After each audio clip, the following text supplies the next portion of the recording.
Bismillahirrahmanirrahim. Assalamualaikum warahmatullahi wabarakatuh. Selamat pagi anak-anakku semua. Baik, materi kali ini kita akan belajar bersama untuk materi sejarah kelas 12 IPS, yaitu kompetensi dasar 3.2 tentang perkembangan iptek di era globalisasi dan dampaknya bagi kehidupan manusia. Anak-anakku, materi ini adalah materi pembelajaran untuk sejarah peminatan kelas 12. Sebelum kita lanjutkan pada materinya, baiklah, marilah kita berdoa sesuai dengan agama dan keyakinan kita masing-masing. Semoga apa yang kita lakukan pada hari ini bermanfaat bagi kita dan anak-anakku tetap semangat. Semangat di era pandemi pada masa sekarang. Berdoa disilahkan. Ya, cukup. Anak-anakku, tujuan pembelajaran kita pada pagi hari ini yang pertama yaitu mengolah informasi tentang perkembangan teknologi luar angkasa dan dampaknya bagi kehidupan manusia. Yang kedua, diharapkan kalian mampu menyajikan hasil analisis evaluasi perkembangan teknologi luar angkasa. Yang ketiga, menginformasikan tentang perkembangan teknologi komunikasi dan informasi serta dampaknya bagi kehidupan manusia. Kemudian selanjutnya, kalian diharapkan mampu menyajikan kembali bagaimana perkembangan teknologi komunikasi dan informasi bagi kehidupan manusia. Dan akhirnya, kalian pun diharapkan mampu memberikan informasi yang jelas tentang bagaimana perkembangan teknologi transportasi dan dampaknya bagi kehidupan manusia. Itu tujuan yang diharapkan. Baik anak-anakku, kita memasuki materi ilmu pengetahuan dan teknologi kaitannya dengan globalisasi. Akan kita kaji bersama dulu yaitu tentang pengertian globalisasi. Yang dimaksud dengan globalisasi itu artinya secara harfiah itu adalah mendunia. Kalau kita lihat dari asal katanya, globalisasi itu berupaya mengupayakan keadaan baik politik, ekonomi, sosial, dan budaya yang semula bersifat lokal menjadi berskala internasional. Kemudian kalau kita lihat dari kamus sosiologi bahwa globalisasi itu adalah suatu proses di mana hubungan antar individu, antar kelompok, antar negara saling bergantung, saling berinteraksi, terkait dan saling mempengaruhi satu sama lain melintasi batas negara. Kemudian secara umum kita sudah terbiasa memahami bahwa globalisasi itu adalah sebagai proses menyatunya masyarakat dunia yang bersifat umum atau global. Sehingga dengan peristiwa atau masa globalisasi sekarang ini, batas antar negara tidak lagi ada. Jarak tidak lagi menjadi penentu atau menjadi hambatan bagi sebuah komunikasi. Demikian anak-anakku tentang pengertian globalisasi. Baiklah, selanjutnya, apa ciri-ciri umum globalisasi? Anak-anakku, bahwa globalisasi secara umum itu ciri yang pertama adalah meningkatkan interaksi kultural melalui media massa. Jadi dengan adanya globalisasi, maka intensitas komunikasi interaksi tidak lagi terbendung. Kemudian yang kedua yaitu adanya perubahan dalam ruang gerak dan waktu, itu secara geografis. Karena kita menyadari, dengan adanya globalisasi, batas antar negara tidak ada lagi. Kita berkomunikasi tidak harus ketemu. Kita saling bersapa, curhat tidak harus berhadap-hadapan. Tapi kita menggunakan teknologi sehingga batas antar negara, batas dinding itu tidak lagi ada. Kemudian yang ketiga adalah munculnya para aktor transnasional seperti perusahaan multinasional yang berkembang di berbagai aspek. Ini adalah ciri dari sisi ekonomi untuk ciri globalisasi.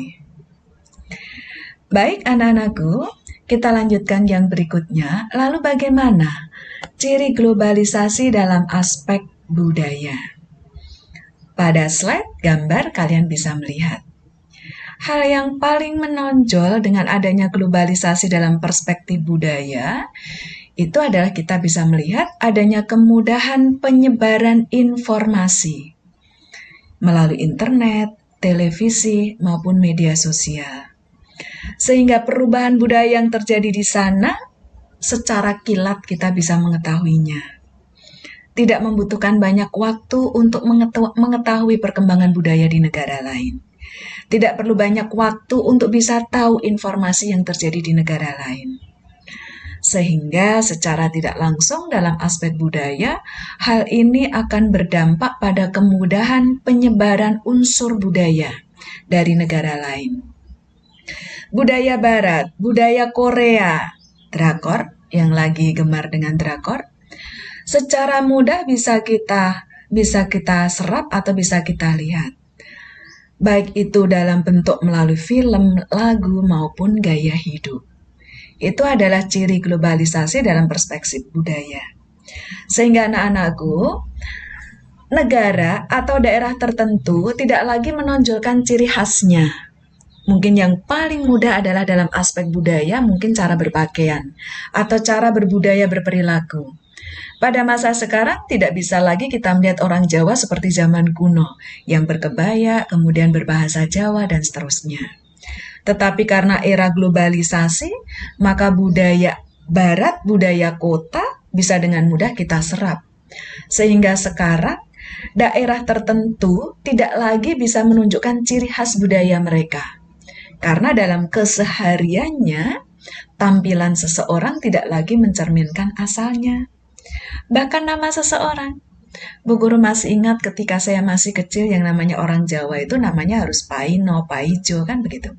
Pada masa sekarang tidak lagi demikian. Karena informasi yang mereka dapatkan, nama adalah sesuatu yang luar biasa bagi putranya, maka bisa jadi konsep pemikiran orang tua yang dipengaruhi oleh budaya lain itulah yang kemudian diberikan untuk nama pada putranya. Itu contoh perspektif budaya dampak dari pengaruh globalisasi. Sehingga pada masa sekarang kita tidak bisa melihat tidak hanya secara fisik tapi dalam bentuk budaya pun kita sudah mengalami proses globalisasi atau berbaur dengan bangsa-bangsa lain di dunia. Anak-anakku, ketika kita melihat bahwa perspektif kultur globalisasi itu begitu mudah mempengaruhi seseorang, lalu apa yang harus kita lakukan dengan pembelajaran kali ini? Anak-anakku, setiap peradaban, setiap pengaruh budaya itu tentu saja ada sisi positif dan ada sisi negatif. Ketika kita berpikir secara logis, kita harus mampu memilah mana yang positif yang bisa kita ikuti dan mana hal-hal pengaruh negatif yang harus kita hindari. Sehingga dampak positif dan dampak negatif dari globalisasi dengan kita memahaminya, maka diharapkan kita mampu memanfaatkan pengaruh teknologi yang mengglobal mendunia itu, kita manfaatkan dari sisi positifnya dan meminimalisir pengaruh negatifnya. Sekarang coba kita analisis dampak negatif dan dampak positif dari perspektif kultur dalam era globalisasi. Baik, anak-anakku, yang pertama dampak positif. Dengan adanya globalisasi, maka dampak positifnya yang pertama adalah adanya kemudahan dalam pertukaran budaya internasional. Sehingga kita tidak kuper. Kita dengan mudah mengetahui, kita dengan mudah dapat mengerti perkembangan budaya di tempat lain. Yang kedua, bisa memicu pembaharuan kesenian. Sehingga kesenian yang kita miliki dinamis, selalu ada perubahan mengikuti dinamika zaman. Kemudian yang ketiga tentu saja, dengan adanya globalisasi dalam perspektif kultur, sektor pariwisata semakin berkembang. Karena apa? Daya tarik budaya itu menjadi aset yang luar biasa bagi perkembangan pariwisata. Itu adalah dampak-dampak positif atau pengaruh positif yang harus kita syukuri dari perspektif kultur dengan adanya globalisasi. Baik, anak-anakku, namun demikian kita harus cermat bahwa dengan adanya globalisasi pun tidak menutup kemungkinan adanya pengaruh negatif. Yang pertama misalnya, dengan adanya globalisasi yang pertama itu adalah pudarnya nilai-nilai budaya lokal. Anak-anakku, terutama pada generasi muda, yang paling menonjol adalah kita menjadi kurang bangga terhadap apa yang kita miliki. Kita melihat budaya mereka lebih bagus sehingga kita tidak mau melestarikan budaya sendiri. Itu sangat mengkhawatirkan bagi integritas budaya lokal.